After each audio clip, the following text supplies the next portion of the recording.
Bonjour et bienvenue à tous dans cette nouvelle vidéo. Alors aujourd'hui je vais essayer de venir au secours d'un de mes abonnés sous le pseudo de Eden Cirage, qui a quelques soucis pour faire les portes de sa cuisine et qui se fait sermonner par son épouse parce que celle-ci n'est pas terminée. On va donc réaliser des portes de cuisine, enfin pour ma part je vais en faire qu'une parce que je n'ai pas besoin. On va les réaliser en bois massif, on va faire un cadre, un panneau central, et ce panneau central, pour lui donner du relief, on lui fera une plate-bande. Et on va essayer de faire ça le plus simplement possible, avec le moins de machines possible, pour que le plus de monde possible puisse le faire.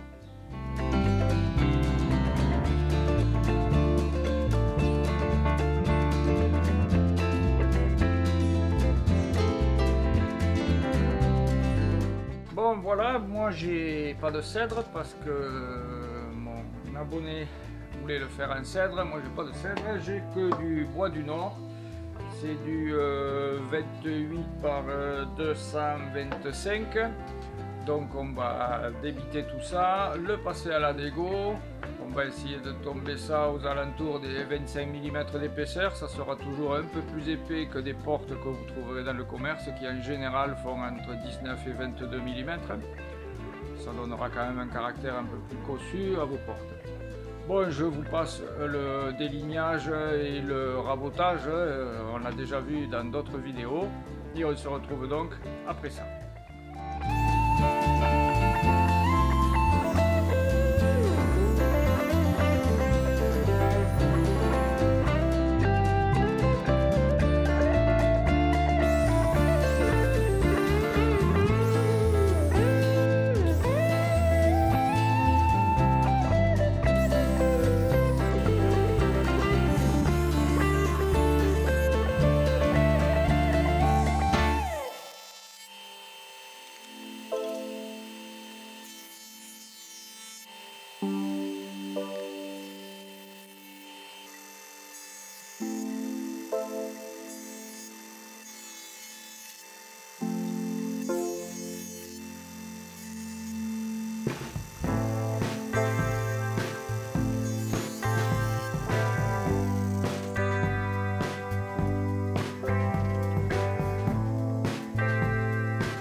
Voilà, tout est débité, tout est raboté, dégauchi, mes traverses, mes montants, le panneau central.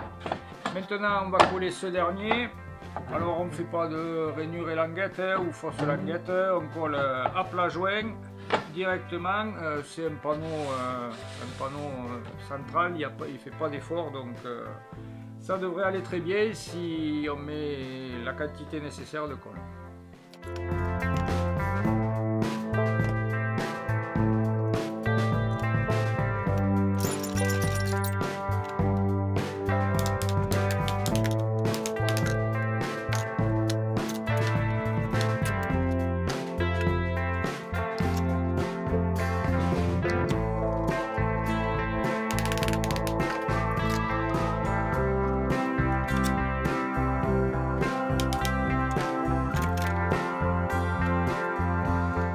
Voilà, le panneau est en train de sécher. Maintenant, on va s'attaquer au cadre de cette porte. Donc, comme je vous le disais en début de vidéo, on va faire quelque chose de simple, qui sera propre et qui fera joli. Ce n'est en aucun cas une porte d'ébéniste qu'on va faire. On va faire avec des outils simples. La plate-bande, on va la faire avec des outils simples. On ne va pas faire d'assemblage avec un profil et contre-profil, parce qu'il vous faut une toupie et des fers adaptés. Donc on va faire quelque chose de simple qui, vous allez voir, à la fin ressemblera à une porte presque d'ébéniste. Donc pour commencer, on va prendre nos montants et aller sur ces derniers. Alors déjà on va commencer par regarder le parement, le côté le plus joli. Donc ici vous voyez qu'il y a un trou, donc lui il faut qu'il saute. c'est un nœud qui a déjà sauté. Donc ici dedans, je vais faire ma feuillure. Comme ça, ça va me cacher le nœud. Donc on va faire une feuillure de 10 mm de profondeur sur 20 mm de large sur nos deux montagnes et nos deux traverses. Pour le moment, on n'a rien coupé de long. Tout est plus long que ce qu'il faut. Donc là, on s'occupe uniquement de faire les feuillures.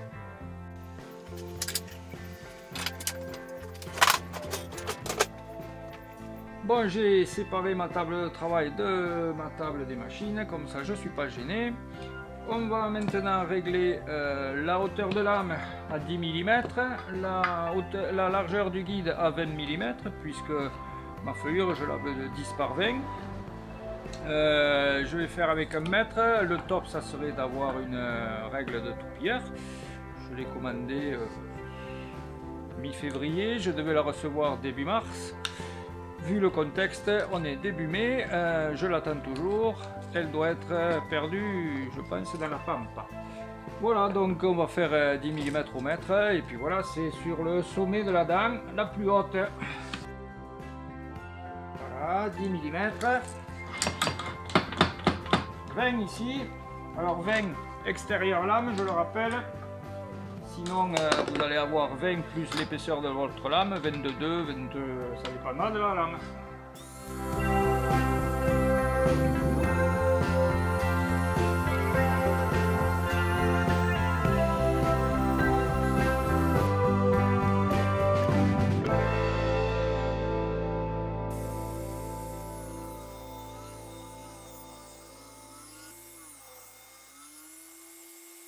Donc moi j'ai choisi de faire une porte pour un meuble de 30, bien que j'ai pas de meuble de 30, mais la porte elle va pas faire 30 parce qu'il faut compter le jeu de fonctionnement que l'on appelle et on enlève environ 3 mm à la largeur, donc votre porte pour un meuble de 30 ne fera que 297 mm. Pour un meuble de 60 elle fera 597 mm, etc. En hauteur, c'est la même chose. Un meuble standard fait 72 de caisson, donc votre porte ne fera que 71,7 de haut, 717.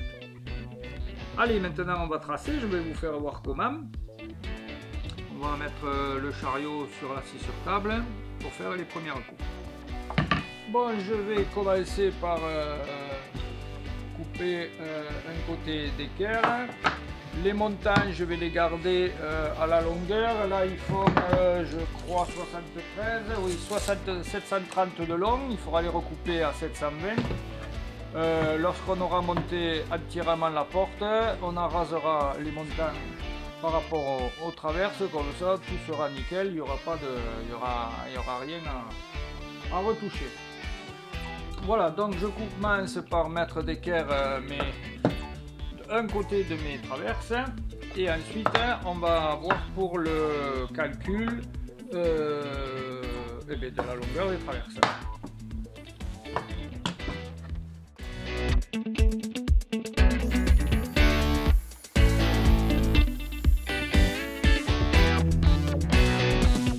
Alors là, on va commencer déjà par un calcul simple.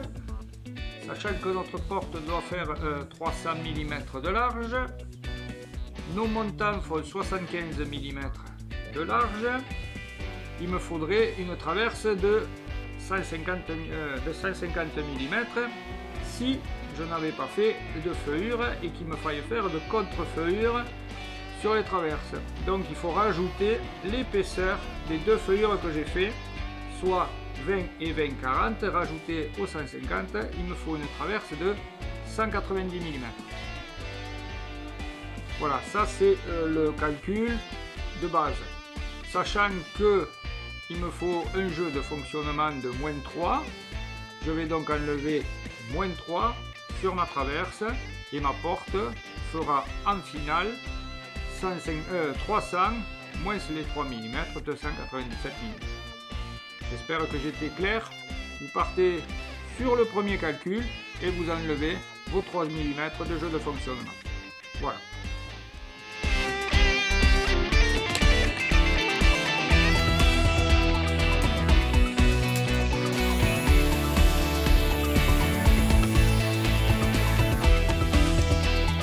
Bon, maintenant que nous avons coupé nos traverses de long, on va faire la contrefeuillure qui va venir se loger dans la feuillure. Donc comment faire? Bon, c'est tout simple. Ou vous pointez directement votre machine à 20 et 10, ou alors si vous ne le sentez pas, vous tracez directement sur votre montant, comme ça au moins vous êtes sûr de tomber bon et vous faites les pointages après sur votre machine. Ça c'est un choix, chacun fait comme il veut. Moi je vais pointer ma machine parce que je visualise déjà le final. Voilà, si vous ne le sentez pas, faites la deuxième solution.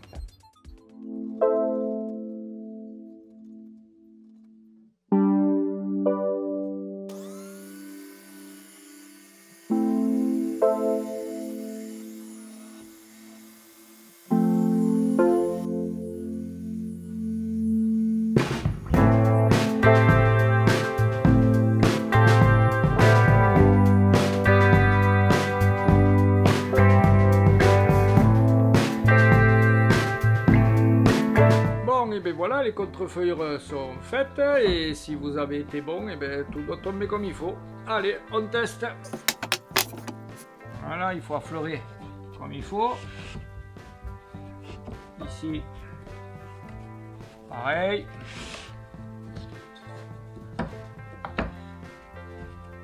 Idem en bas. Voilà, impeccable.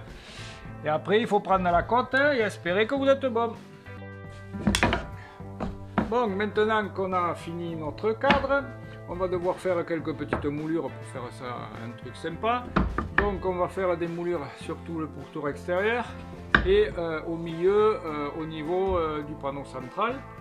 Et à cet endroit là, il va falloir faire des moulures arrêtées. Donc je vais monter une fraise sur ma défriseuse sous table et je vais vous expliquer comment faire des moulures arrêtées. Bon, comment procéder? Bien, tout simplement, déjà il faut choisir la fraise que vous allez utiliser. Là, moi j'ai monté une fraise à chanfreiner. Bon, celle-là, elle a un roulement à billes comme l'autre, mais vu que vous avez fait déjà une feuillure, le roulement à billes risque de tomber dans la feuillure, donc il faudra vous servir obligatoirement du guide de votre toupie. Vous pouvez choisir aussi une fraise pour faire un congé, c'est-à-dire un rond, un quart de rond intérieur. Ou des fraises à moulurer un peu plus complexes. Ça c'est suivant le style que vous voulez donner à vos portes et à votre cuisine. Alors là, avec un morceau martyr, j'ai choisi la hauteur de mon chanfrein, la profondeur de mon chanfrein, puisque je vous rappelle que je suis au guide. Et après avoir fait ça, eh bien, je vais vous faire voir maintenant comment savoir à quel endroit rentre la fraise et à quel endroit sort la fraise. Voilà, vous avez maintenant choisi la fraise que vous souhaitiez placer. Donc maintenant, pour savoir l'endroit de son entrée et de sa sortie, eh c'est tout simple, avec un réglé. Vous appuyez contre votre guide. Vous le faites avancer jusqu'à ce qu'il y ait contact. Voilà, ici, il y a contact avec la fraise. Donc ici, c'est l'angle d'attaque. Vous mettez un petit coup de stylo ici. En sortie, vous faites la même chose. Voilà. Est-ce que vous voyez là? Non. Hop. Voilà. Alors ici, on fait la même chose. Voilà. Bon, je les ai déjà tracés, donc je sais où c'est. Voilà, ici, deux petits repères. Vous prenez ensuite une équerre et vous reportez vos repères sur toute la hauteur de votre scotch. Et lorsque vous arriverez avec votre morceau de bois, que vous aurez fait les repères sur le dessus, vous saurez à quel endroit attaquer. Lorsque votre repère coïncidera avec le trait d'entrée, et à quel endroit sortir lorsque votre repère coïncidera avec le trait de sortie. Arrivé là, vous retirez votre morceau de bois et votre feuillure arrêtée, votre moulure arrêtée est fini.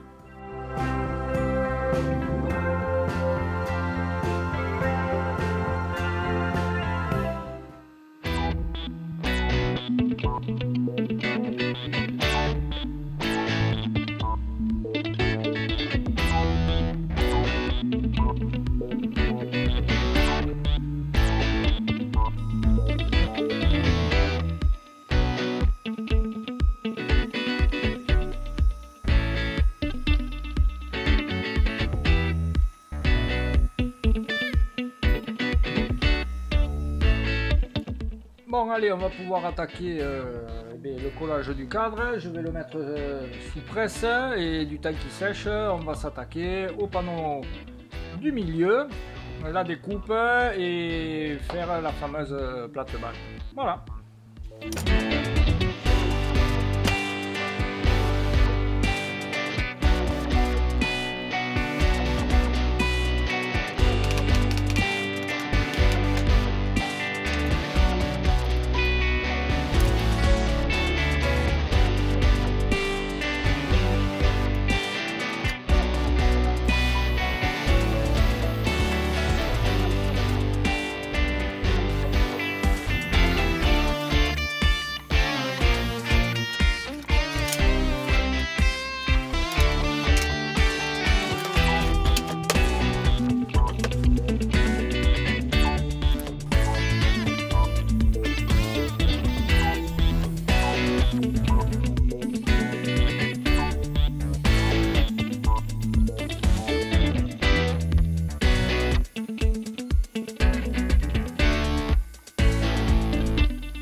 Bon, voilà, ça y est, le panneau central est maintenant débuté et on va passer à la fameuse fabrication de la plate-bande. Alors pour ça, qu'est-ce qu'il va nous falloir? Ben, il va nous falloir des épices comme celle-là.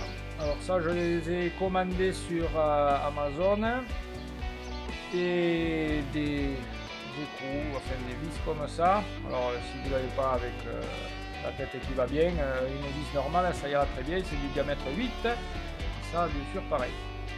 Donc je vous donnerai la référence de ça, je le marquerai par là ou par là. Voilà, donc ça là, ça va se glisser ici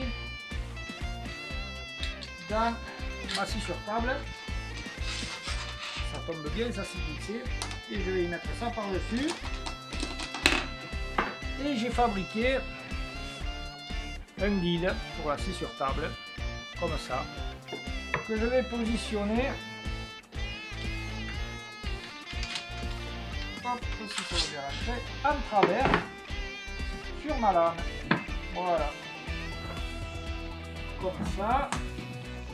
Ensuite, je visse là. Je visse là. Voilà. Et ce guide, il est positionné à un angle de 20 degrés par rapport à la perpendiculaire de la lame. Voilà. Donc ce guide, c'est lui justement qui va me servir à faire les fameuses plates-bandes. Donc, sachant que mon panneau central fait 25 mm d'épaisseur, que j'ai fait une feuillure de 10 mm, il faut que ma plate-bande fasse 15 mm de haut. Donc ici je règle ma lame de scie à 15 mm de haut et je veux que ma plate-bande fasse entre 3 et 4 cm à l'intérieur de mon panneau. Donc comme j'ai déjà une feuillure de 20 mm, je vais avoir une plate-bande à la fin qui doit me faire à peu près 55 à 60 mm de profondeur. Donc, sachant que j'ai mis 15 ici, il faut que je regarde où j'arrive ici et ça va me déterminer la longueur de ma plate-bande. Donc là, je l'ai déjà tracé et la longueur de ma plate-bande, c'est quasiment l'axe de la longueur. Pour avoir 5 cm et demi, c'est quasiment l'axe de ma lame de scie.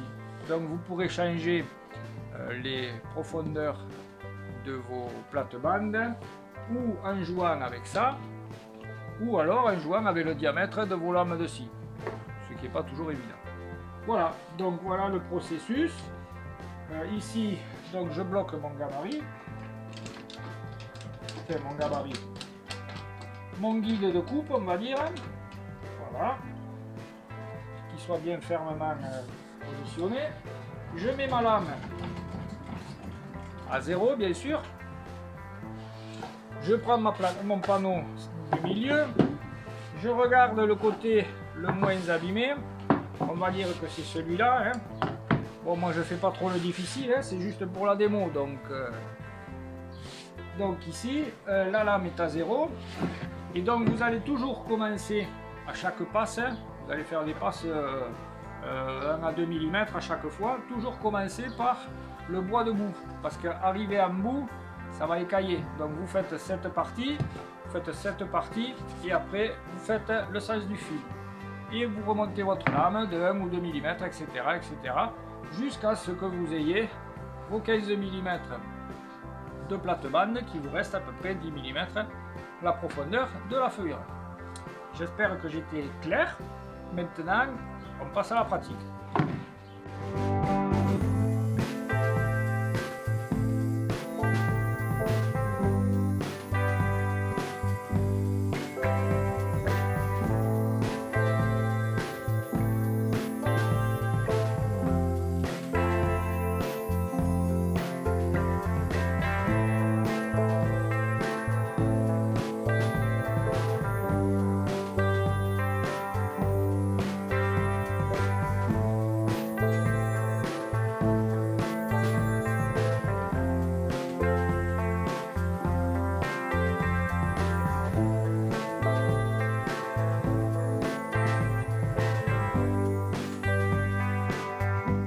Bon, et bien, voilà le résultat.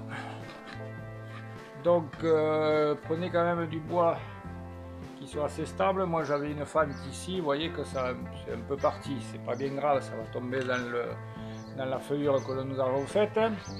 Il y a quand même un petit peu de finition à faire au papier vert. Je ne sais pas si on voit bien les traces de la lame. Deux ou trois choses aussi, il faut que votre lame quand même soit bien affûtée, hein, ne faites pas ça avec une racègue.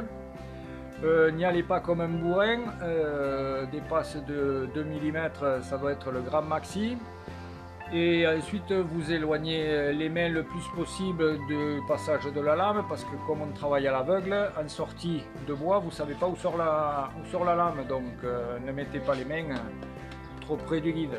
Voilà, c'est les 2 ou 3 conseils que je voulais vous donner. Donc là je vais faire la finition du panneau à la ponceuse à l'excentrique là. Vous allez voir, ça va aller assez vite. Et ensuite on va présenter le panneau dans le cadre de porte et faire la finition.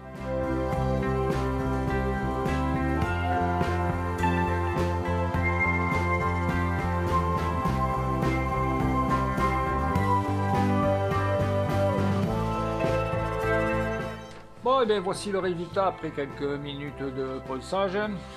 J'ai rien fait de bien extraordinaire.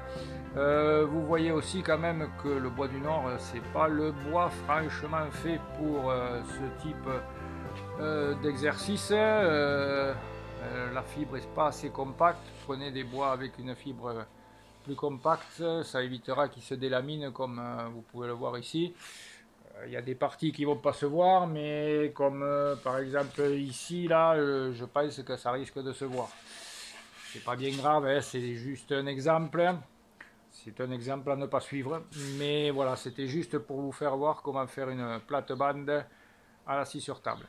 Maintenant, on va passer au montage du panneau sur le cadre.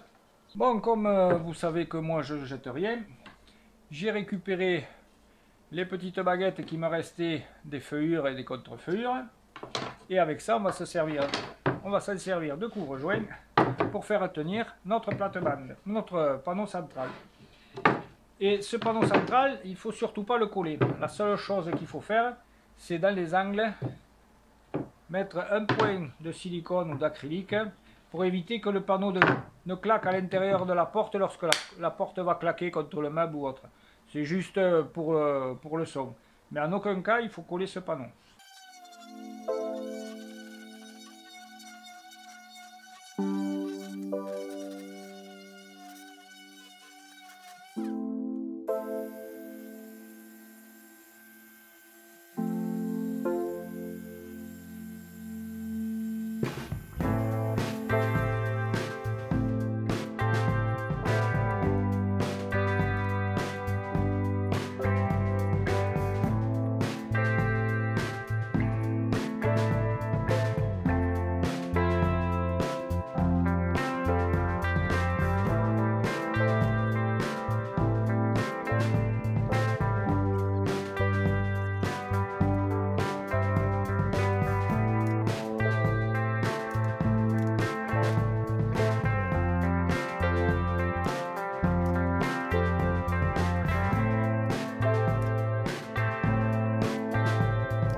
Et voilà, le tour est joué.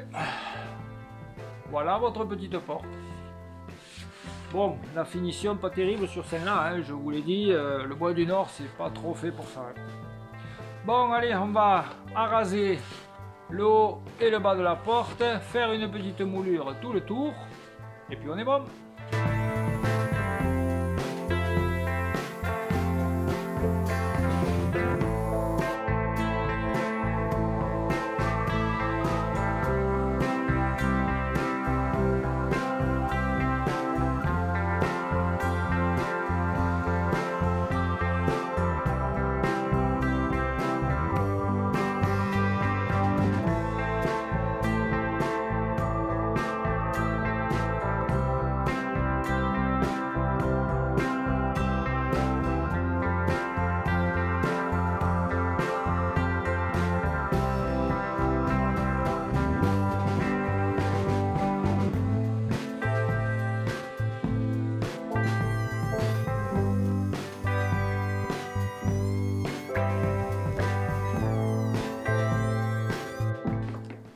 Bon, de l'autre côté, on va abattre les arêtes pour pas que les mouches s'y cassent les pattes.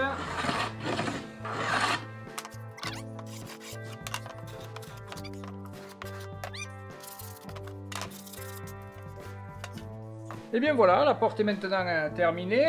Je vous présente le résultat qui est pas si mal que ça. Il est même plutôt très joli, mis à part la qualité du bois qui était pas terrible. Donc si vous voulez de jolies portes, utilisez du joli bois. Et bien voilà, c'est la fin de cette vidéo. J'espère que ce projet vous aura plu, qu'il vous servira si vous devez faire votre cuisine. Si c'est le cas, eh bien, mettez un pouce. N'hésitez pas à commenter, à partager, à faire connaître la chaîne. Je vous souhaite un bon déconfinement puisqu'il est maintenant très proche. Bonne fin de journée et à bientôt. Ciao ciao. Alors on va le coller à champ. Voilà. Et bien maintenant on colle. Putain. Ah merde, fait chier, putain. Les feuillures sur les montagnes, et les traverses. Moins. Non, là je recommence tout parce que je m'égare. C'est pas tout à fait exact parce qu'il faut compter le.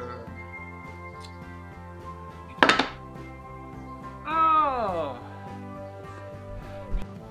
On délignera tout ça pour faire. Donc, sachant que la porte va faire 300 mm de large, que chaque montagne et traverse font 75 mm de largeur aussi, 75 et 75, 150, aller à 300, ça fait 15. Eh ben non, parce qu'il faut aussi compter les 20 mm de notre feuillure d'un côté et de l'autre. Donc 20 et 20, 40, rajouter aux 150 mm, ça nous fait 190 mm. Voilà, c'est tout simple. Et en plus, il va falloir renlever assez. Je suis pas clair, hein? Non.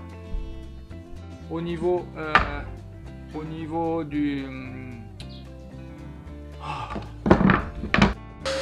Ah putain, j'ai pas filmé quoi. Mais vous, si vous pouvez vous permettre de faire. Il est fait assez tendre, donc il a tendance à. Hein? Partager. J'en ai pas mal de gens.